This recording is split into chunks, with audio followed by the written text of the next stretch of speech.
Y ahora clausura este panel Juan Bello Domínguez, quien nos presentará la pedagogía hospitalaria desde el caso de México. Muchas gracias, maestra Ciniegas. Buenas tardes a todas, a todos en este foro. Te agradezco mucho. Realidades que interpelan otras lógicas en la pedagogía hospitalaria.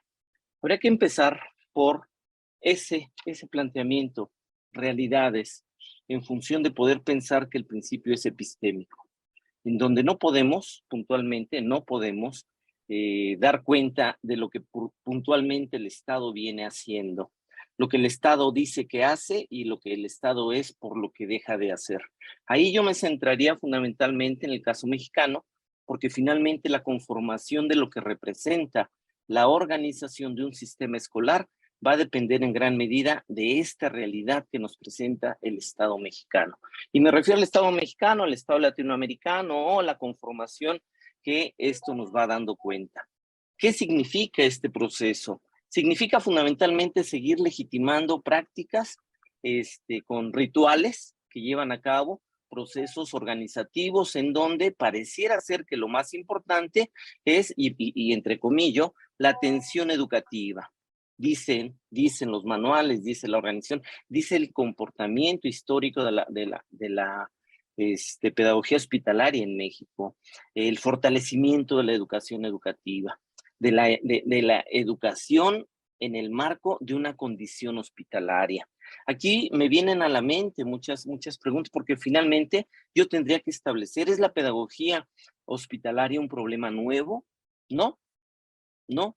Desde mi particular punto de vista, el fenómeno educativo tiene que replantearse, sí, pero no a partir de pensarlo como un problema nuevo. Tenemos que pensarlo como un problema viejo, pero tenemos que trazar nuevas preguntas.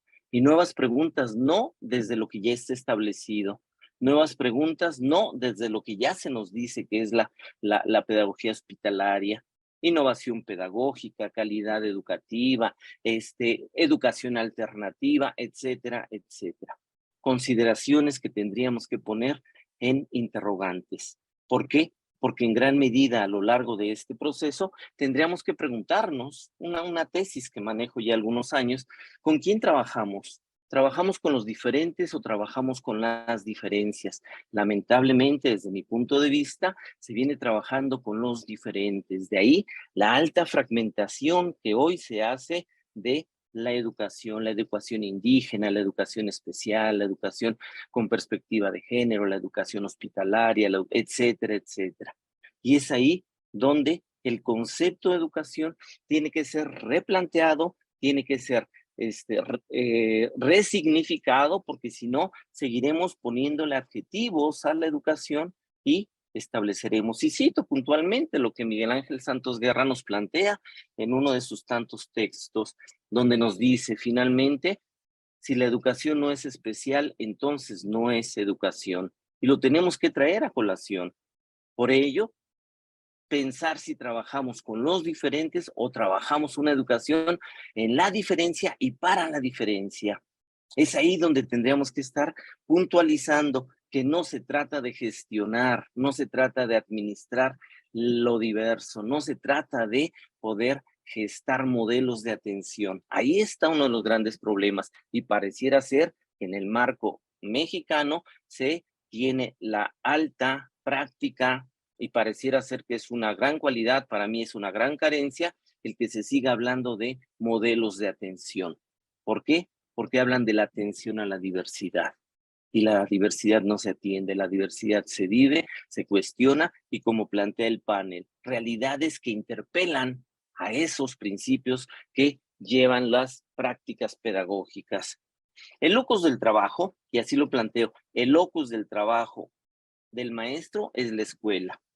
Sin embargo, ahí hay uno de los grandes problemas, porque la escuela parece ser que se tiene que trasladar y parece ser que, y lo tuvimos en la última pandemia, lo tuvimos en la escuela a la casa, la escuela al hospital, la escuela en sus diferentes ámbitos. No, ahí es donde la educación tiene que generar preguntas nuevas.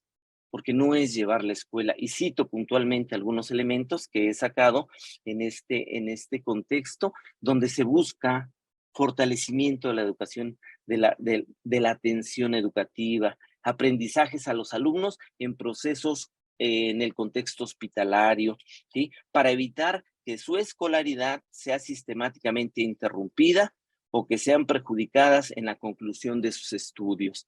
Seguimos en ese ritual de poder establecer a la escuela en los diferentes ámbitos, diferentes formas de concebir una educación escolarizada.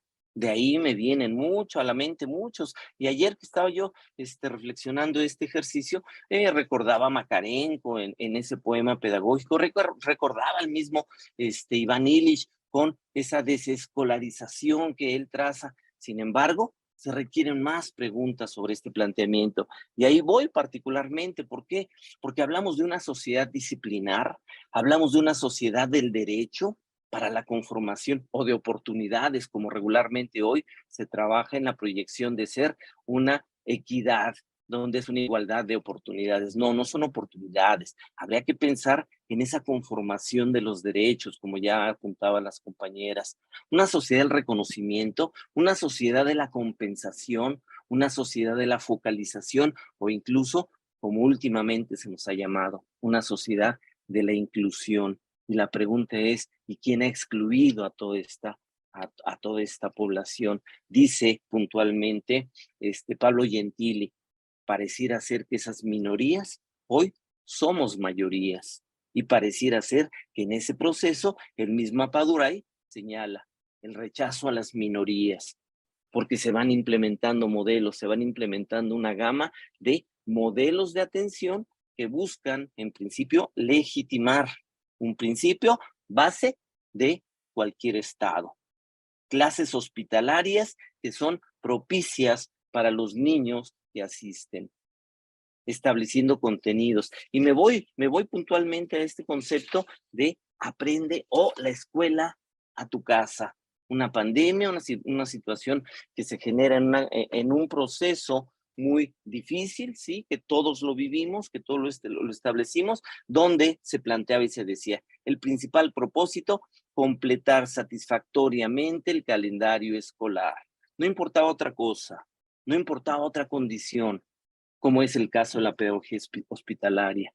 No importaba la situación en la que se encontraba este entorno, y poco o nada se hacía partícipe al referente familiar, al referente comunitario para poder impulsar, gestionar y sobre todo acompañar esos aprendizajes que en ese momento se promovían. Los contenidos estuvieron alineados a los planes y programas. Nuevamente la educación escolarizada en función habría que preguntarse, porque la concepción misma de la pedagogía hospitalaria se transforma, cambia. No es que el niño encuentre un nuevo pupitre, un nuevo pizarrón, como sucedió en el Aprende en Casa, como sucedió en la escuela en casa, donde los mesabancos, donde las bancas eran ocupadas por 5 o 6 niños integrantes de la familia, pero con un solo equipo, con un solo dispositivo. Eso no era la escuela. Sin embargo, el gran error es poder querer o intentar llevar a los hospitales, a las casas, a los ámbitos diferentes, una orientación reitero, los contenidos que estuvieran alineados a los planes y programas. Con base en ello, tenemos que reconceptualizar de entrada los principios de inclusión.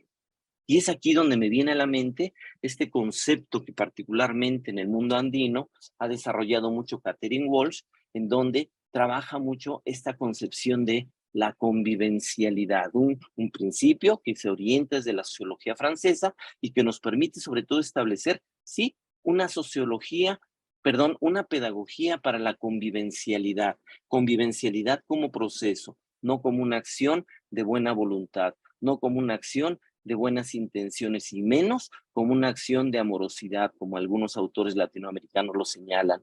Es ahí donde tendríamos que, pero insisto, quiero cerrar por el respeto a los tiempos que tienen los demás colegas, establecer una base central, la ruptura epistémica del concepto mismo. Cierro planteando en qué concepto, en qué concepción la pedagogía hospitalaria entra la inclusión en donde la han querido insertar.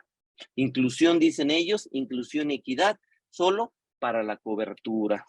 Inclusión, dicen ellos, como un espacio, como una posibilidad de integración, de incorporación, y cito, he sacado una gama de sinónimos, dicen parecidos, similares, semejantes o normales.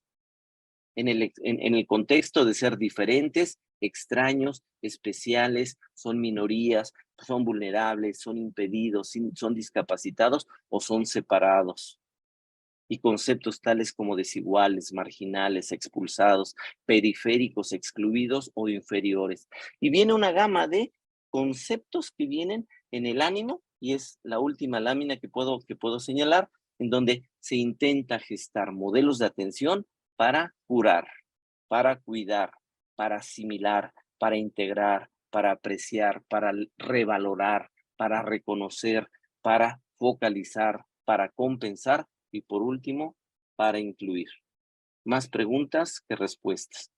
Eso es la pedagogía hospitalaria en la que tenemos que incidir, sí, de manera muy, muy fuerte, pero con otras preguntas, con nuevas preguntas, porque no es un problema nuevo. Muchas gracias. Agradezco su atención.